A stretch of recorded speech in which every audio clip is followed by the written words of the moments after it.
gets me excited about science, part where you're actually learning and you find out new and exciting things while doing an experiment or doing anything that has science involved. For this experiment, I was thinking about how you go to the dentist, you have a cavity, and the reason you have a cavity is because you always drink these sugary things. I was going to have a dentist appointment coming up, so I was like, why not make that into a science experiment? That's exactly what we always want them to do. You know, we try to lead them into the direction easier when they are interested in something. And so she had a question. And it just speaks volumes of her, hey, real world problem, let's see if I can fix it. Women only make up about 28% of the STEM careers. African American women only make up 9%. Notice that Miyona Wells's award came from the Scientific Research Society of Science and Engineering, along with the CDC. Wow, we are making a difference. Not too long ago, we learned about a few careers in science. I wasn't that interested, but now since I've done this project, I think that I'm a little bit more interested for STEM careers. Right. First off, I want to talk to Miyona, particularly Miyona. What gets you excited about science? What gets me excited about science is, well, I wouldn't say is the part where you have to do the research on it. I'll say the part where you're actually learning and doing it, and you find out new and exciting things while doing an experiment or doing anything that has science involved. That's what I'm saying. So you're talking about like going actually into the investigation part of it, where you're like trying to see if your hypothesis is gonna work or not. Yes. Now, Ms. Kinnel, when you talk about science concepts, particularly, we're talking about, kids that are thinking at a higher level, how challenging is it to get them with these projects to go above and beyond? Because obviously Miyona did this, but talk about what are the challenges when you've got somebody as thoughtful as her to be able to get the results you're looking to get? I think that the biggest challenge is to keep them asking questions. And so what I always do is I always ask them questions. They get frustrated because they want you just to answer their question, right, Miyona? And they want you just to answer their question and to give them the easy answer. But if you keep asking them questions, they'll eventually come to their own answer. And it's really exciting when you have students that are excited about science anyway, and that are inquisitive like a lot of our students are. So it makes it a little bit easier. Now, Miyona, when we have these science fair projects, there's a million different directions you could go. Talk about your project and what made you decide to go that route with your science project. Well, see, usually when I would come up with a science fair project to do, I would use a website most of the time. But this time I didn't use a website because the idea that I came up for this reason, for this experiment, was because I was thinking about how you go to the dentist and, for example, you have a cavity. And the reason you have a cavity is because you always drink these sugary things and you have all these sweet things in your mouth. And that's because I was going to have a dentist appointment coming up. So I was like, why not make that into a science experiment? Yes, and that's exactly what we always want them to do. We try to lead them into the direction, but it's so much easier when they are interested in something. And so she had a question, and that's what we encourage kids to do in the STEM is look around you, connect to the world, and see what real world questions that you can address. With the era that we're in right now, that's what's going on. Where we have our scientists and our researchers are the ones who are right there in the mainframe right now, just coming up with these answers to questions as they come up with our COVID-19 pandemic that we have going on right now. The researchers are the ones who are actually driving the force and actually driving the procedure. The thing that my mom helped me with the most is that I remember we was in the classroom, it was me and Miss Kinnel, and we were trying to figure out a way how to get, what is it called? I don't know the word, oh my God. It was like how to weigh the eggs, but we couldn't break the eggs because we didn't know how to figure up at the moment. And I just got home and I told my mom that we didn't know how a way to measure the eggs. And Mom was like, well, why don't you just weigh them? And I was like, what? And she was like, just weigh the eggs. And I was like, that's a pretty good idea. And it took us forever to figure a way how to do that. And then she just said that like off the top of her head. And that's what we did to measure the eggs. We just weighed them. And she was measuring the amount of the decrease in the enamel. And so it was so minute that I thought that that it wouldn't be able to be recognized if you were just looking at it. So we're trying to come up with different ways to actually compare it to the original picture and come up with scales and things like that. And then just to come up with weighing it, you know, was something extra. And then Miyona took it a step further, and she decided to dry the eggs out before she weighed it, so that even that little bit of moisture that would be in there, that would affect the data. So her mom was very instrumental in asking the right questions and pushing her in the right direction with that. Now, Ms. Kinnel, I'm going to stick with you for a second. Talk about the process that got us to the point where we're recognizing Miyona for her excellence. Talk about the steps, because this wasn't just like she put something up online and then she became famous and was awarded money and all this. Talk about, for those people who aren't familiar about the science fair process, how many steps were involved in Miyona getting to the point that we're at right now? Okay, so Miyona was one of hundreds of students that participated in the district science fair. Those students actually started working with their teachers, coming up with ideas, doing the research. It usually starts with just that question. And most of the students, like Miyona, come up with their initial question, and the teacher has to probe them and push them into a direction where they do more research to come up with their final question. And then they go into their investigation, and from their investigation, they gather and analyze their data, and then they put it all together in a form where they can present it to the public. And so that's our district fair. From our district fair, Miyona was one of the first place winners, which means that she had a chance to represent IGA at the regional fair at Georgia College. And the regional fair this year, at the regional fair, she was chosen to move to the state fair. She won several awards at the regional fair, but because of everything that was going on, we were not able to stay to the fair. So she won several awards there too that we're still waiting to get from the regional fair, but one of those was a first place winner that allowed her to go to the state fair. And normally we would be at the state fair at University of Georgia, touring the campus, and then of course the world went topsy-turvy, and so they came up with the first ever virtual fair. So I'm so excited that she was able to represent IGA and to participate in the first ever virtual state science fair, and then to be able to record, come up with a script, be able to set everything up on the fly because it wasn't in a lot of time.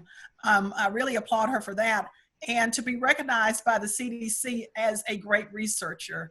And to put that in perspective, in STEM careers right now, women only make up about 28% of the STEM careers right now. About 50%, they make up about 50% in all STEM careers, but when we're talking about science and engineering, those careers, there's only about 28%. And African-American women and women of color only make up about 9%. Wow. Yes, and so she's in a very elite group. That's why I'm so proud.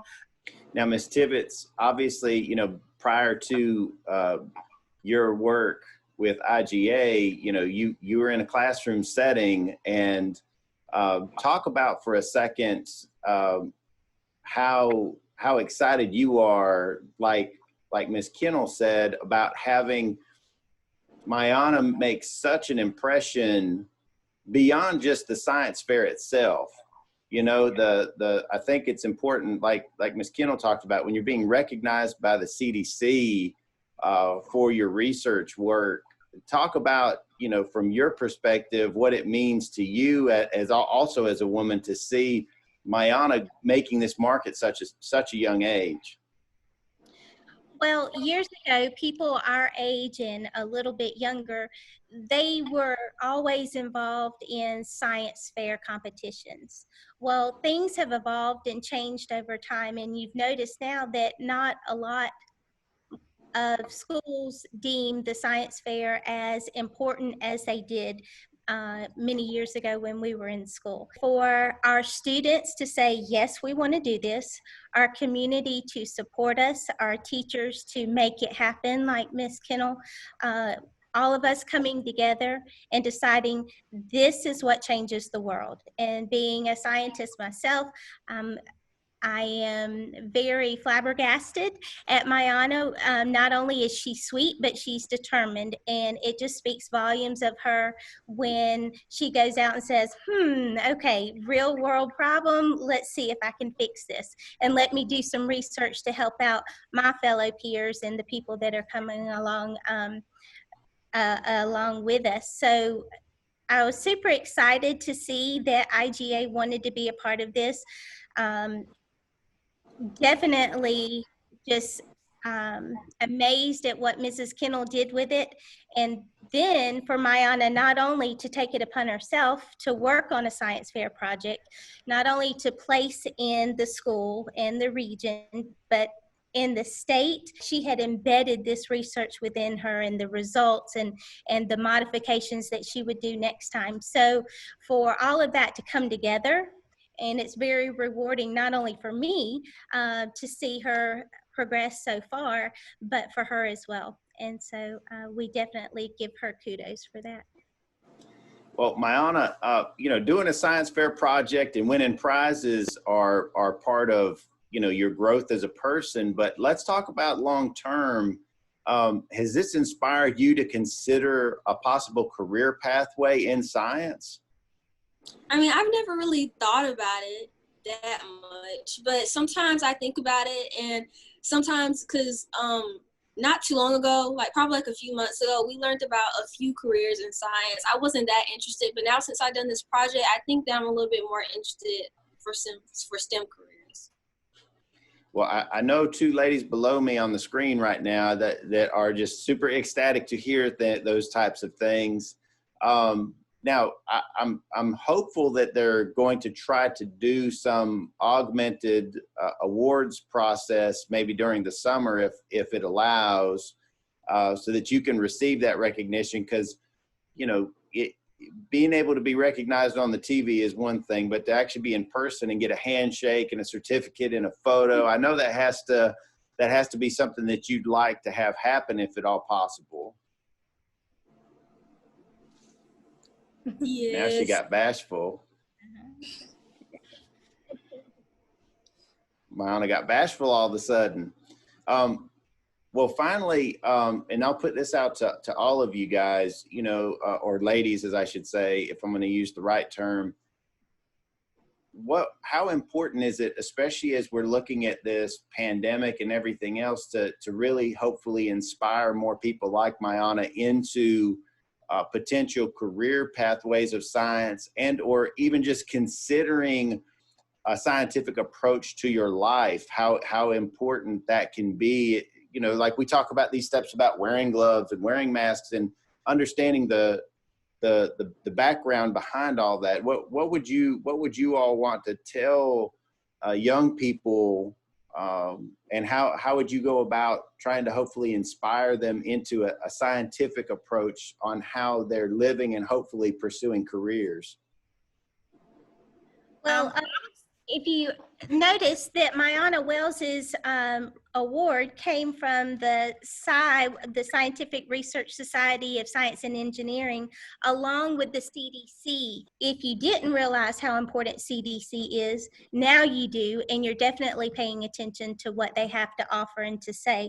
And for her to place in that, it just brings caveat to the whole situation of, wow, we are making a difference. And so I applaud her tremendously. I think that one of the things that I've always been excited about Miyona is that not only is she a scientist, but she's also an artist. And so when we talk about STEAM careers, when you start merging that science and that love for science and math and that engineering and that technology in with the art, that opens up a whole new window. Even if you don't feel like you're just great in science, There are ways that you can merge what you are great at, like the arts, into the science and the math and create a whole new career. I remember when I was a researcher, we actually had an illustrator on staff that would actually take everything and put it into pictures. And so there are all of these different facets. I encourage students to always just never stop asking questions. Never stop questioning the world around you. When we were growing up, we were not allowed to ask questions. It was sit and get. And now, Miyona can tell you, they question everything. They question everything. And that's a great thing because it keeps them open to innovation, which is one of the things that's driving everything right now with this pandemic. Think about how many new things have been invented because of necessity. And so science and technology, engineering, arts, mathematics, that's the wave of the future. Those are the careers that are actually going to drive everything that we're experiencing now and all the things that we're to experience in the future. All right. All right. Well, y'all have a great day. Stay safe, and hopefully we'll see you sooner than later. All right, Miyona, I'll see you at 2 o'clock on the Zoom meeting. Yes, ma'am. All right.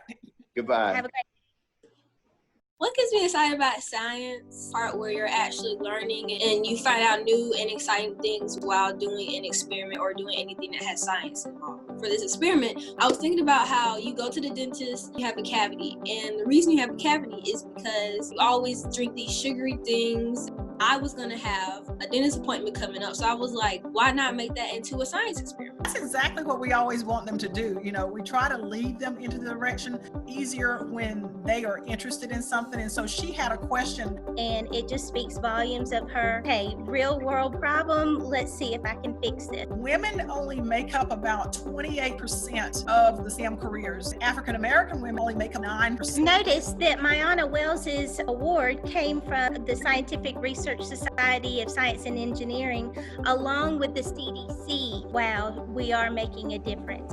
Not too long ago, we learned about a few careers in science. I wasn't that interested, but now since I've done this project, I think that I'm a little bit more interested for STEM careers.